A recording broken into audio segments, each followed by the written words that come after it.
What's up, YouTube? Back again once again. The last video I kind of went off into like an epic rant about the MVP award, again. And, I'm sorry, I'm just real passionate about the sports, man, And I just feel as though, what I'm saying, when you look at a lot of things in the past, like, James Harden been playing like an MVP for 3 years, okay? And y'all giving Russell Westbrook the sympathy MVP award because Kevin Durant left. That's your narrative because Kevin Durant left. But let's be honest. If OKC was to win, you know what I'm saying? Okay, I say this, like, in this rare occasion, I would not vote for MVP until whoever wins that series. Because I feel like it's pointless to give Russell Westbrook the MVP award if they're going to lose in the first round of playoffs. Granted, I think Dirk Nowitzki lost that year too. I think he did lose his MVP season in the first round to the Golden State Warriors. But what I'm saying is pretty much like, it's just like this, right? Like, say for instance, the Warriors do win the championship. Y'all give Russell Westbrook the MVP, but Kevin Durant wins the championship. So now, hypothetically, it's like you really devaluing MVP and you really disrespect Russell Westbrook even more because Kevin Durant won the MVP. Most likely will win Finals MVP if he win the title. So you gotta understand this. Like, why give Russell the MVP when James Harden really deserves it? James Harden is averaging 2 less rebounds, 1 more assist. So if you take away that 1 more assist and add that to his rebound stat, he damn near had a triple-double too. Get 10 more triple-doubles in these last few games. He averaged a triple-double. So my thing is, let that go. Okay? Let it go. Give it to the man who deserves it. Russell Westbrook was predicted to go to the playoffs this year. He was predicted to average a triple-double, and he's doing it. To me, it's not even impressive no more. It's kind of like, all right, bro, I'm tired of the triple-double. Okay, get up, find something new. Win. How about the new trick for Russell is to win? To get to the second round of playoffs. Just like the Clippers. But the Clippers, speaking of the Clippers, they played the Spurs last night and they won.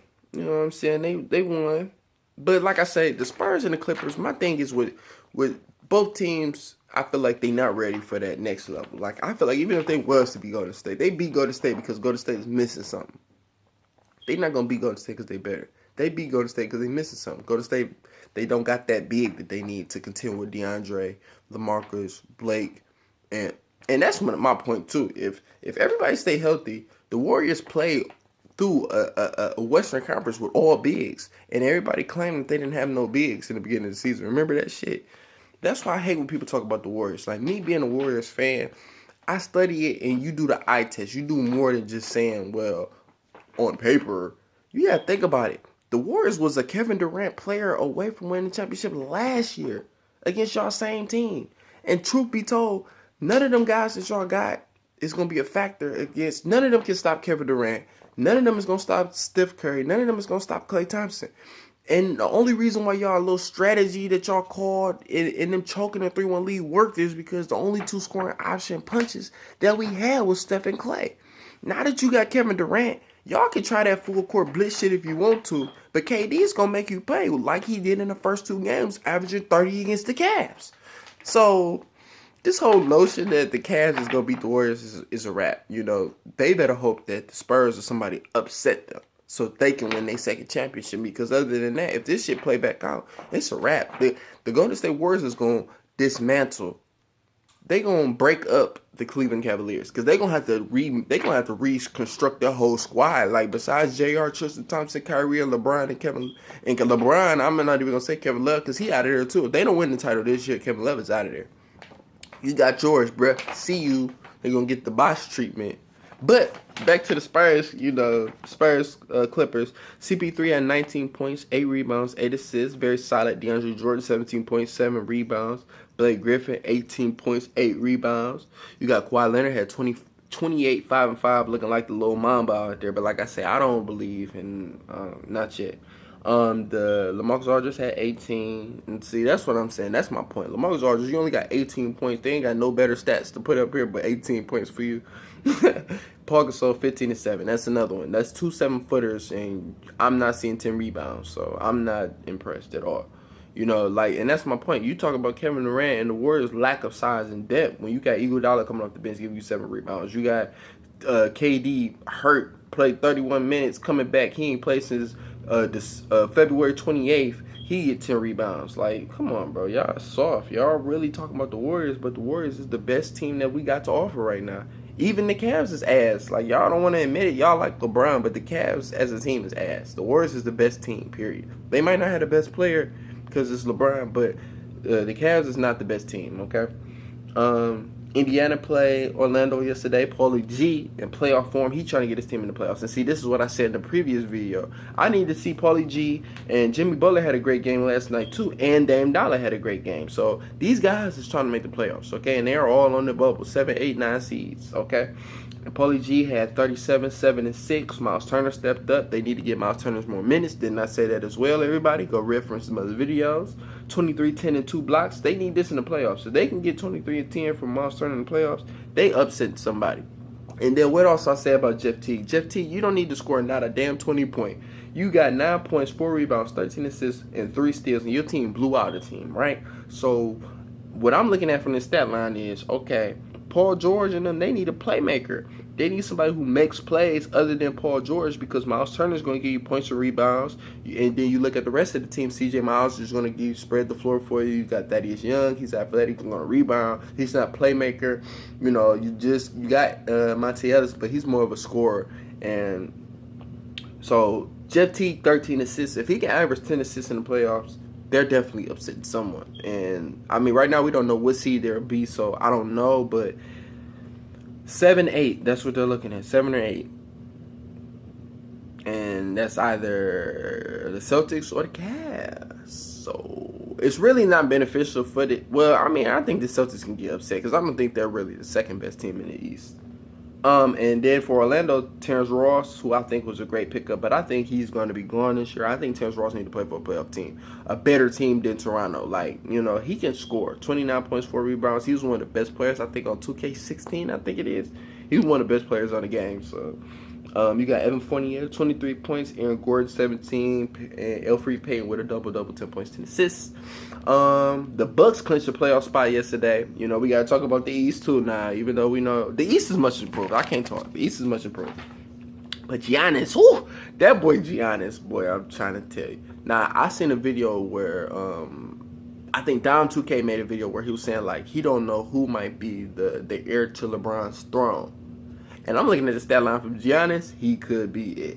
Giannis had 20 points, 10 rebounds, 6 assists, 3 steals, 2 blocks, doing it all. And his team wins 90-82.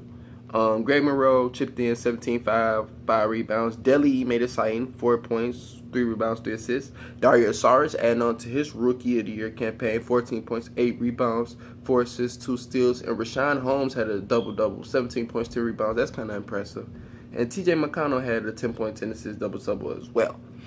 Now we're going to talk about the hottest team in the NBA since the All-Star break been over. Like, man, I don't understand how these guys keep winning. And really, I think it's stupid. Like, you know, Miami, what is y'all gaining from winning? But whatever.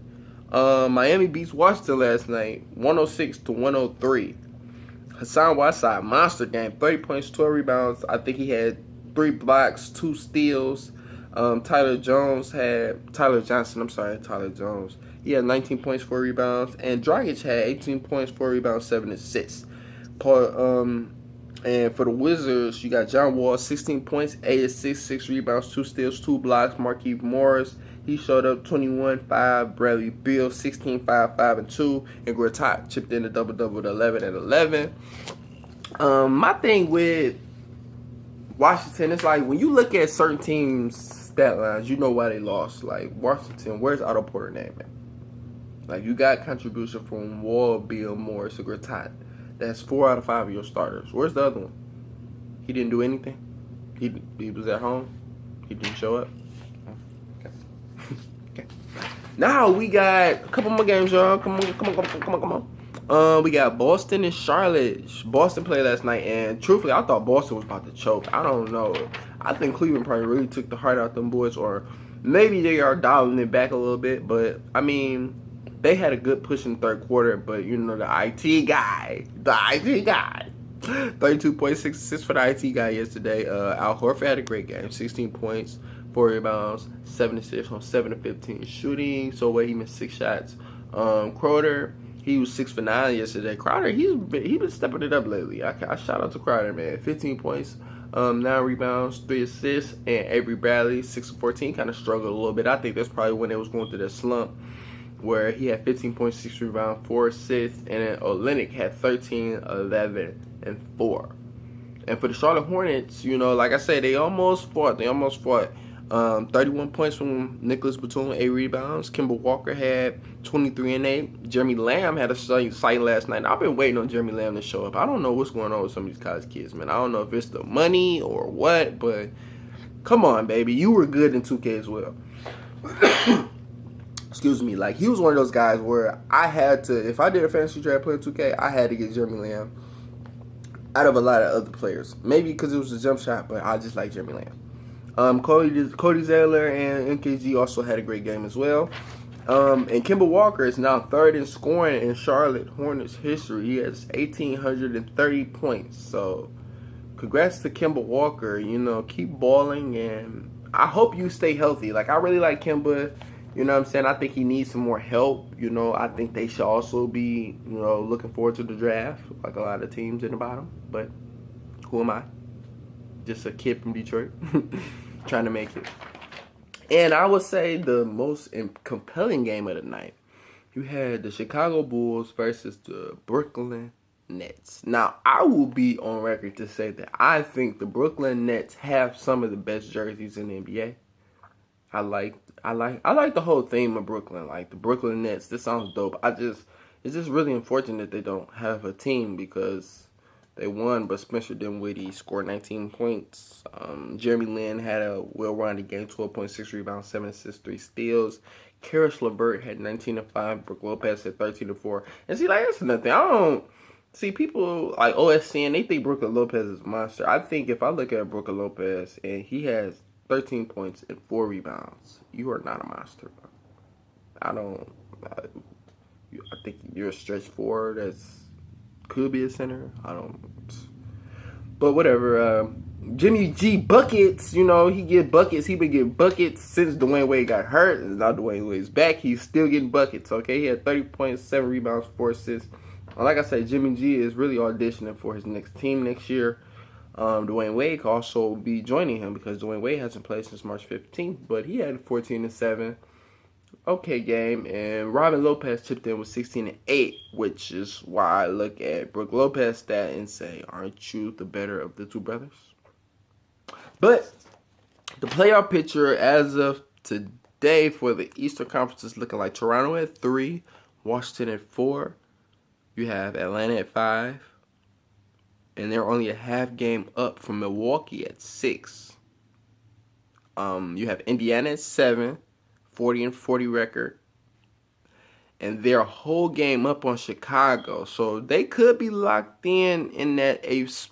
They could be locked in that AFC. They could be. I don't really pretty much see them moving, but because it's still games to be played, it could still be movement because Miami has the same record as Chicago. They both are 39 and 41.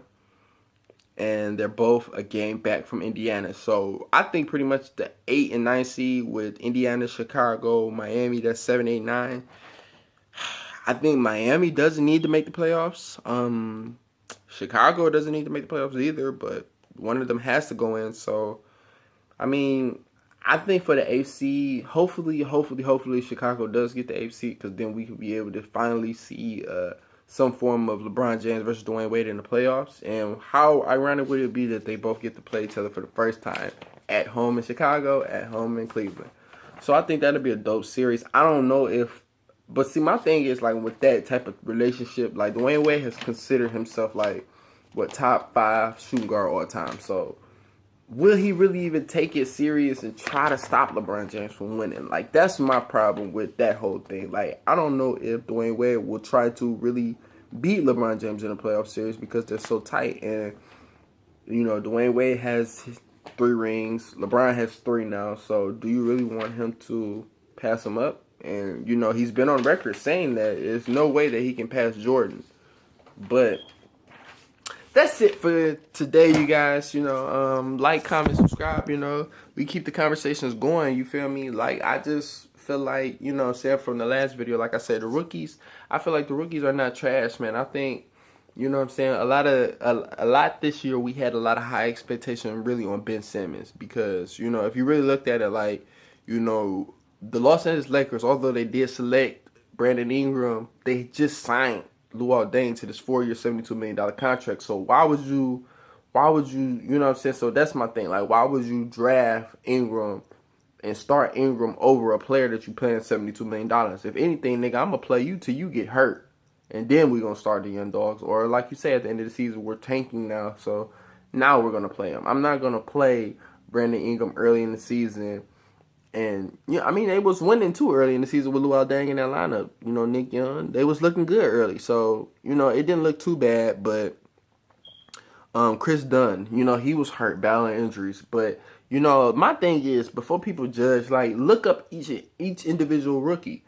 And my point in when I say that is, look at the highlights and what they bring to the game. Just because their stats don't say they're averaging 10 points a game, like I said, like I watch a lot of YouTubers, like Legend of Winning.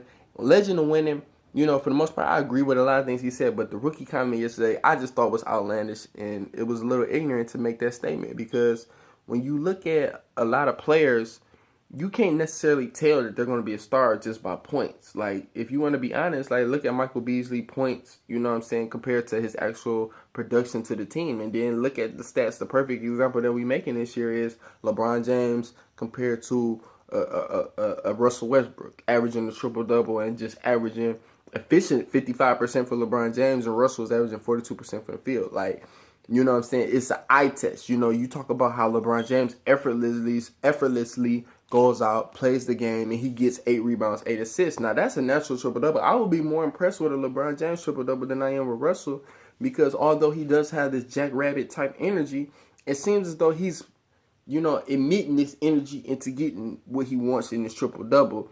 And like I said, I'm not trying to take nothing from him, but like I said, with the rookies, like you look at Jamal Murray, he had a great game in the All-Star weekend where he scored 40-something points. You know what I'm saying? And you're going to tell me that he's not good, like, or not deserving of an MVP now, like. And Brandon Ingram early in the season had great passing ability as a small forward or somebody who you want to just say is Kevin Durant. We got to understand, when people make comparisons, that's just what the body type and what the game looks like from the eye test. That's not necessarily who they are.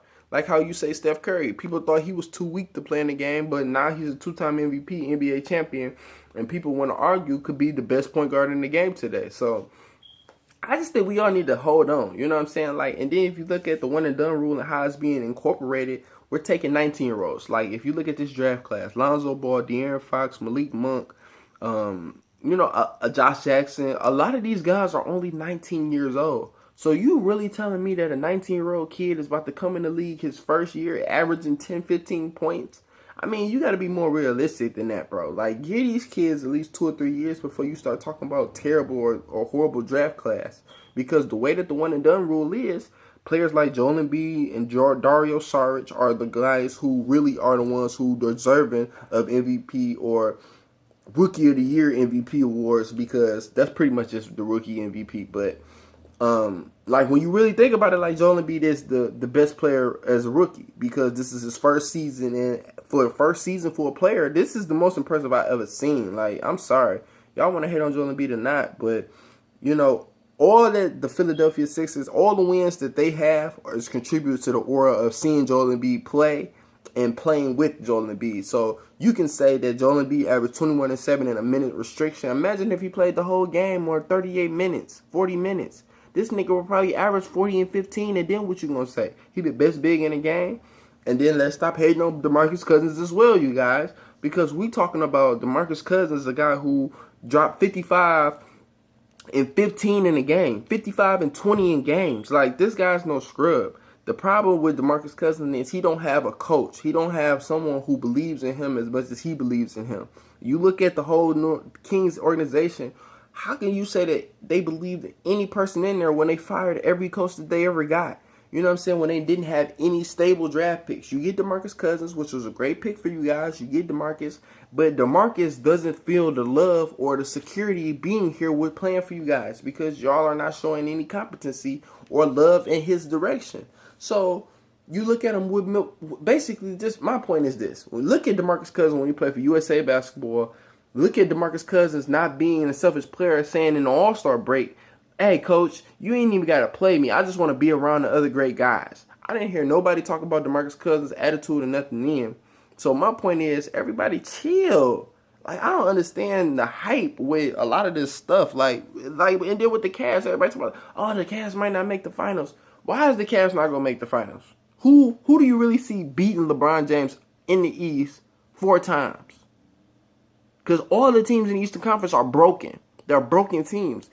Okay, the Boston Celtics, they're a great team, but they're broken because Isaiah Thomas is undersized. You look at the Washington Wizards. They're broken because those players are too young. They don't have enough experience. You look at Toronto. They're broken because DeRozan, I feel like he did take his game, and I'm not going to hit on DeRozan this year because he's been balling. But I feel like it's a lack in his game that's not taking him to the next level. You know what I'm saying? Then you want to go to the Western Conference. Like my same thing with the Spurs. Tim Duncan gave y'all 20 years of 50 wins. You know, now that he's gone, y'all get the first year without him, Kawhi Leonard. But y'all won 5 titles on Tim Duncan's back. David Robinson wasn't much of nothing until Tim Duncan got there. So you telling me Kawhi Leonard is better than... Nah, bro, shut up. The Clippers, never been to the Western Conference Finals. I don't know a player on that team that been to the Western Conference Finals besides Paul Pierce and Mo Spates. So I don't even want to talk about them bums.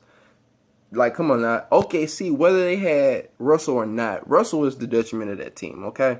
I understand y'all mad, sympathy MVP, but, you know what I'm saying, he's not Isaiah Green. He's not unanimous MVP, bro. I don't know what shit you smoking on or how you even come up with the dumbass title in your mind to put that on the video.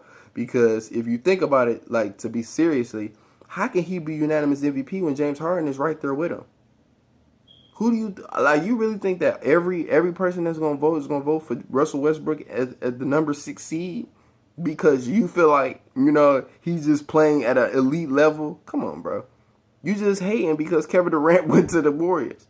Y'all just hate because Kevin Durant went to the Warriors. If Kevin Durant didn't go to the Warriors, Russell Westbrook would, even though he has his MVP season, James Harden would be the favorite. If Kevin Durant was still on that team, Russell Westbrook wouldn't be averaging no triple-double, so we wouldn't even be talking about it. It'll be unanimously James Harden. That's who should be unanimous MVP this year because it's a player who went from no expectations to number 3 in the whole league. Not a player who went from, oh, yeah, we think he's going to be a 6-7 seed next year to being exactly that. And, oh, we think he's going to average a triple-double and doing that and being like, well, okay, yeah, he's MVP unanimously. I mean, I'm sorry, that doesn't make sense. Like, Steph Curry won unanimous MVP, everybody who didn't know or forgot, because he won 73 games leading the charge. 30 points, 50, 40, 90 for a standstill shooter. That's what y'all call a standstill shooter. And my other point is the year before that, Steph Curry wins the championship. You know why Steph Curry won the championship? I mean, yeah, they won the championship, but why he also won MVP that year in 14-15 over James Harden when y'all felt like it should have went to James Harden? You know why? Because Steph Curry and the Warriors, this is the 3rd year straight where they done won 66 plus games. Because in 14-15 they won 67 games coming from the season before where they was knocked out in the second round by the Clippers. And then guess what happened? They went on to win a championship. So my thing is, like, in the 2 years when Steph Curry won MVP, it should be no dispute or why he won these MVPs, because in 1 year he won the championship, and the following up year after y'all hated on him for winning the MVP award, they won 73 games and went to the finals 2 years in a row, going on 3, because nobody's going to stop the Warriors, not even your Cavs. So I just want to wrap this video up with an epic rant, you know, just recapping everything. You know, I just my point of emphasis in this video, even if you know, just skip to the end just to see what the end was about. The point of emphasis is the rookies are not trash. You have to give these 19-year-old kids at least till they're 22. The average player doesn't get into their prime until they're 26. So if a player is 19 and their prime starts at 26, how are they trash? So I just want everybody who watches these YouTubers and support these guys and who feel like they on the right path, just correct them real quick. The prime for players don't start to 26. So how at 19, when they're still kids, are they supposed to come in the league and dominate a man's league when you basically saying Steph Curry, the two-time unanimous MVP, can't dominate the team? So how the hell can Brandon Ingram come in the league and just take over? How the hell do you imagine Chris Dunn just coming in the league taking over? I don't understand you guys' logic. And, that's why I'm here, because I'm giving you guys the real.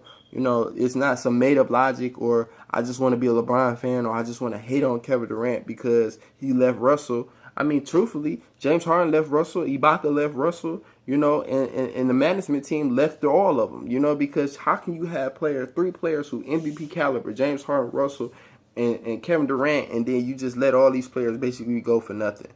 You telling me you traded these players for Oladipo? Like, that's all you have? Oladipo, Doug McDermott, Enes Kanter? Like, really? Really? If I was giving up any one of those players today, I'm giving up Russell. I'm giving up Russell before James Harden. I'm giving up Russell definitely before Kevin Durant. I'm giving up Russell before I even think about giving up Kevin Durant or James Harden. And I knew that back then, because Russell was the one who couldn't shoot. Russell was the one who seemed selfish. So how all of a sudden the narrative changed because Kevin Durant leave? And like I say, I'm off it, man. I'm off it. James Harden is MVP. If Russell do this next year, I give Russell MVP. I'm not hating on Russell MVP season. I just feel like he's not the MVP because they not winning. You 6 seed, bro. Like, y'all gonna be out in the first round. Why do you want your MVP to be the person out in the first round? And I really truly believe if y'all give Russell Westbrook the MVP this year, y'all devaluing it in itself. And I feel like LeBron James might as well just go ahead and win for the rest of his career, because y'all saying stats matter, not wins.